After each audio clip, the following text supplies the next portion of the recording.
안녕하세요. 에이미런 수업을 맡은 아스마라고 합니다.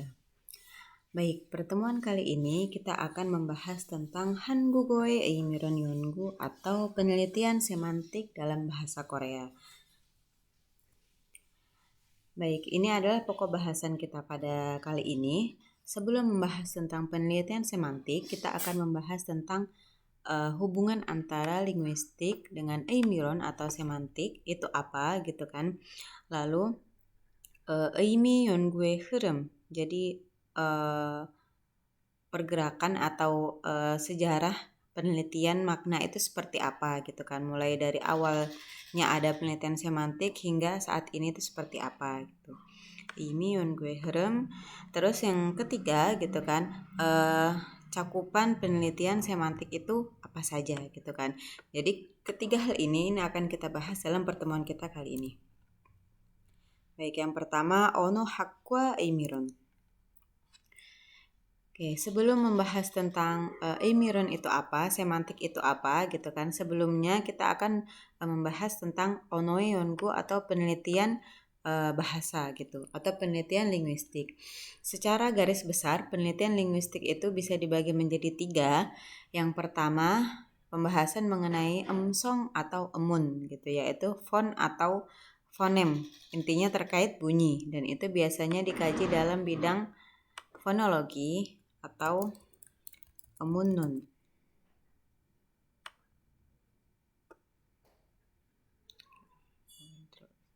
Lalu yang kedua adalah pembahasan tentang 형태와 문장 구성의 원리 gitu.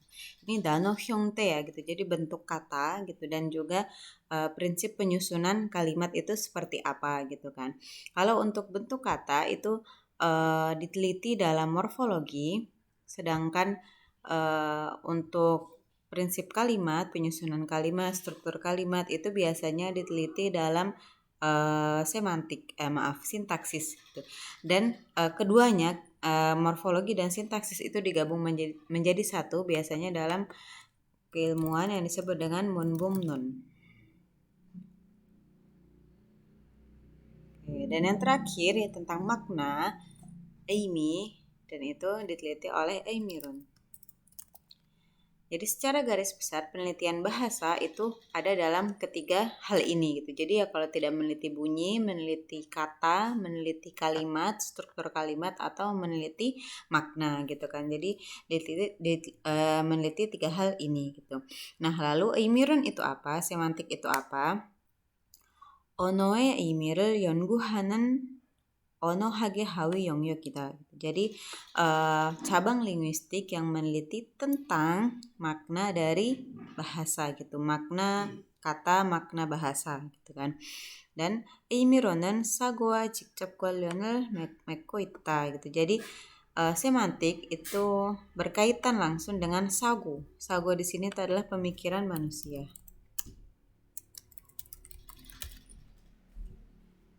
Jadi makna itu larinya kemana sih gitu, itu langsung ke pemikiran manusia.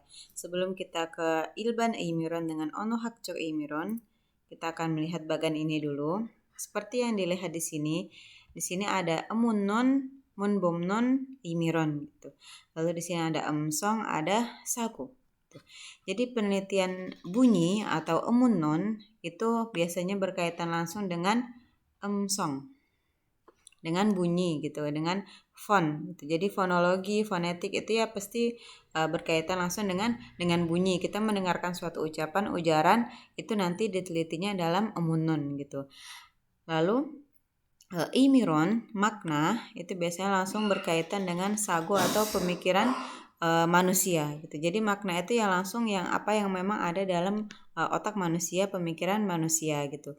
Dan yang menghubungkan keduanya ini adalah 문법론 gitu. Jadi struktur kata itu seperti apa, struktur kalimat itu seperti apa gitu. Nah, jadi ini tadi ya secara garis besar gitu, bahasa itu, penelitian bahasa itu seperti apa gitu. Jadi bagian ini paling tidak harus dipahami. Oke, kita lanjut ke ilban 에이미런. Jadi 일반 의미로는 언어와 인간과 관계. Jadi hubungan antara bahasa dengan manusia. Lalu tentang 언어 기호. Giho itu simbol ya, berarti simbol bahasa. Simbol bahasa. Jadi meneliti tentang simbol-simbol bahasa. Bahasa itu sendiri pun sebenarnya disebut dengan simbol. Dan dari situ kita bisa mengetahui pemikiran manusia itu seperti apa gitu. Nah, sedangkan onohakchok imiron atau semantik yang bersifat linguistik adalah 우리가 일상생활에서 사용하는 언어에 가지고 있는 의미, 언어에 가지고 있는 의미와 여러 가지 의미 양상에 대하여 연구한다. Jadi lebih meneliti tentang bahasa, makna yang terkandung dalam bahasa yang kita gunakan sehari-hari gitu. Jadi bentuknya lebih real gitu dibandingkan yang ilban imirun gitu. Jadi kalau ini dia biasanya bersifat teoretis, sedangkan kalau nomor 4 itu dia memang ya kita ngomong apa itu maknanya seperti apa. Nah, itu tadi tentang imiron atau tentang semantik gitu. Jadi meneliti tentang makna. Selanjutnya kita akan membahas tentang eimi yongue 흐름 atau aliran atau sejarah penelitian makna gitu. Dan di sini sejarah penelitian makna ini itu dia bukan hanya yang ada dalam bahasa Korea tapi secara umum gitu di dalam dunia linguistik gitu, baik dari yang di barat gitu kan atau yang di timur gitu atau yang di seluruh bahasa yang ada di dunia gitu. Dan di sini sebenarnya bukan hanya terkait makna, kita juga bisa melihat adanya sejarah teori-teori linguistik yang dipakai di dalam penelitian linguistik. Nah, yang pertama itu Yoksa Eimiron atau historical semantic.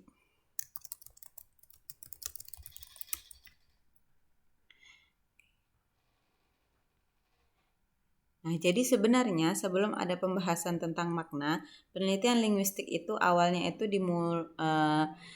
dimulai dengan meneliti tata bahasa gitu kan, yang itu dimulai dari bahasa Latin.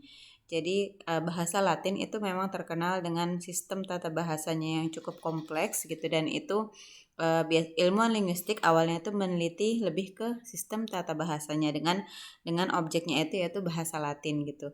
Lalu kemudian setelah penelitian tentang tata bahasa, tentang kalimat, tentang kata gitu, lalu penelitian itu beralih ke bunyi gitu, yang mana perbandingan bunyi-bunyi yang ada dalam berbagai bahasa di seluruh dunia gitu. Dan salah satu contoh yang perwakilannya itu adalah Proto Indo-European Language gitu atau PIE gitu, yang mana membandingkan berbagai bunyi yang ada dalam banyak bahasa gitu, yang dimulai dari bahasa yang ada di India gitu kan sampai ke bahasa-bahasa di Eropa gitu. Bunyi-bunyinya itu dibandingkan gitu dan diteliti gitu. Dan itu biasanya hal tersebut itu dibahas di historical linguistik gitu atau linguistik historis gitu. Jadi meneliti bahasa secara diakronis atau yang memang bahasa yang ada di masa lampau. Jadi awalnya itu lebih ke grammar. Contohnya itu bahasa Latin. Lalu ke bunyi itu contohnya itu Proto Indo-European Language. Nanti bisa di searching ini penelitian apa sih sebenarnya gitu kan. Jadi saat itu penelitian tentang makna itu hampir tidak ada gitu kan. Nah, lalu si Kay Lacey ini, lalu Paul dan Stern itu mulai ada pembahasan terkait makna gitu kan, bahwa ya makna itu suatu hal yang juga harus diteliti dalam bahasa, dalam linguistik gitu, dan itu merupakan suatu hal yang baru dalam dunia penelitian bahasa. Nah, selanjutnya setelah penelitian tentang Yoksa Imiron atau Yoksa Onohak, selanjutnya ada Gujo Imiron atau struktural linguistik. Oke, jadi linguistik struktural gitu kan. Nah, ini dimulai oleh Saussure gitu kan, Ferdinand de Saussure teorinya, dan teori salah satunya yang terkenal yang berkaitan dengan semantik adalah Jang Iron atau field theory gitu kan, yang dimana itu meneliti tentang kosakata atau sistem kosakata secara ini gongshiron ya. Gongshironjok atau sinkronis.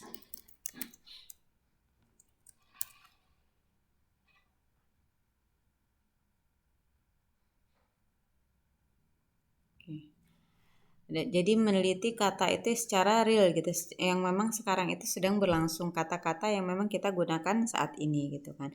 Yang dimana penelitian Kujo Imiron itu lebih ke Ohwi Imiron, jadi penelitian makna kata gitu. Jadi ada kosakata A, kosakata B, maknanya seperti apa. Nah lalu selanjutnya gitu ada Byon Hyung Seng Song Imiron gitu kan, yang ini dilandaskan oleh teorinya Chomsky, Noah Chomsky, yaitu Sengsong Munbob atau generative grammar.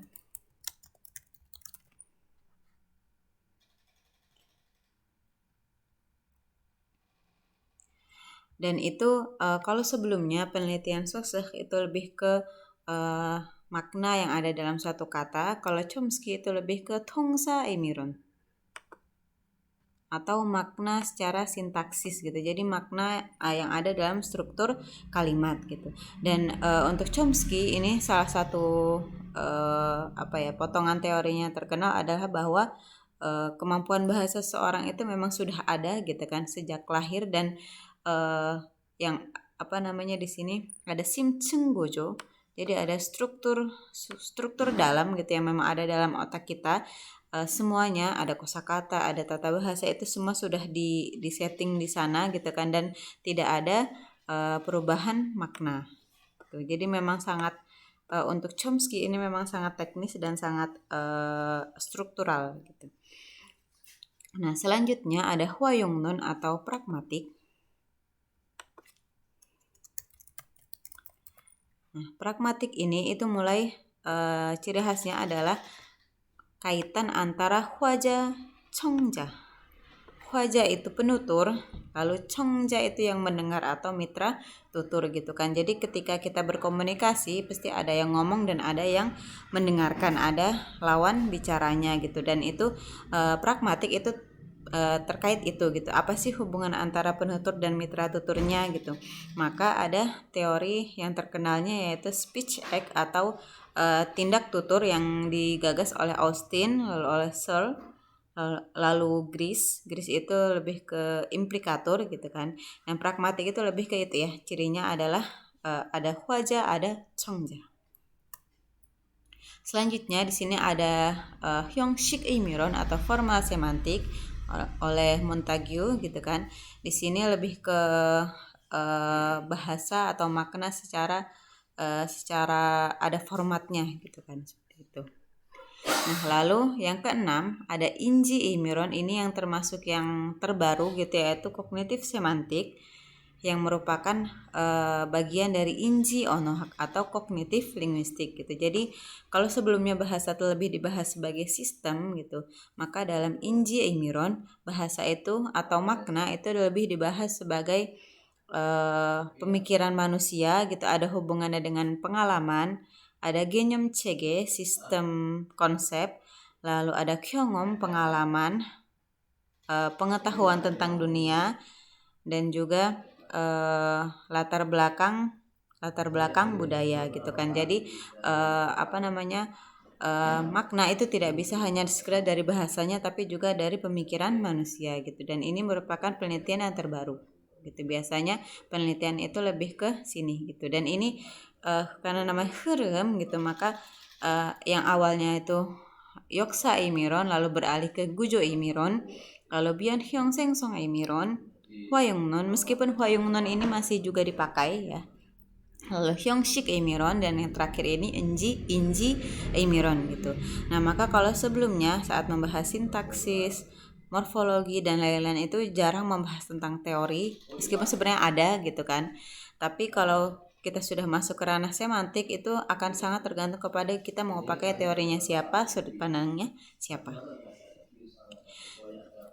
Nah, selanjutnya tentang Eimirone Yongu Yongyok atau ranah penelitian makna gitu. Jadi ketika kita menggunakan semantik gitu, sebenarnya kita bisa meneliti apa sih gitu. Jadi di sini ada 3 hal yang bisa kita teliti dengan menggunakan sudut pandang semantik gitu. Yang pertama itu danotonen ohwi. Jadi kosakata atau kata gitu kan. Dan atau juga imi guange. Jadi hubungan makna antara satu kosakata dengan kata lainnya gitu kan. Ini yang tadi itu oleh struktural semantik yang Jang Iron. Yang field teori tadi biasanya menggunakan pendapat itu gitu. Nah, lalu yang selanjutnya ada munjange aimi. Jadi makna dari kalimat gitu, karena kata saja tidak cukup. Ketika suatu kata itu digunakan dalam kalimat kadang ada perubahan makna, maka makna dari kalimat itu juga harus diteliti gitu. Dan yang terakhir itu ada barua atau tuturan gitu. Jadi penggunaan tuturan konsepnya itu seperti apa, maknanya seperti apa. Biasanya kalau ini lebih ke ranah hwayongnon atau pragmatik. Hanya untuk pragmatik nanti tidak akan kita bahas dalam perkuliahan ini karena ada mata kuliah tersendiri gitu, yaitu mata kuliah pragmatik gitu. Maka penelitian kita akan lebih ke sini. Jadi kosakata dan juga makna dari kalimat. Nah, jadi kali ini kita sudah membahas tentang 3 hal gitu. Jadi semantik itu apa, lalu sejarah penelitian semantik itu bagaimana gitu, dan yang terakhir yaitu area penelitian atau ranah penelitian dari semantik. Baik, pertemuan kali ini selesai, saya akhiri. Sugasisumnida.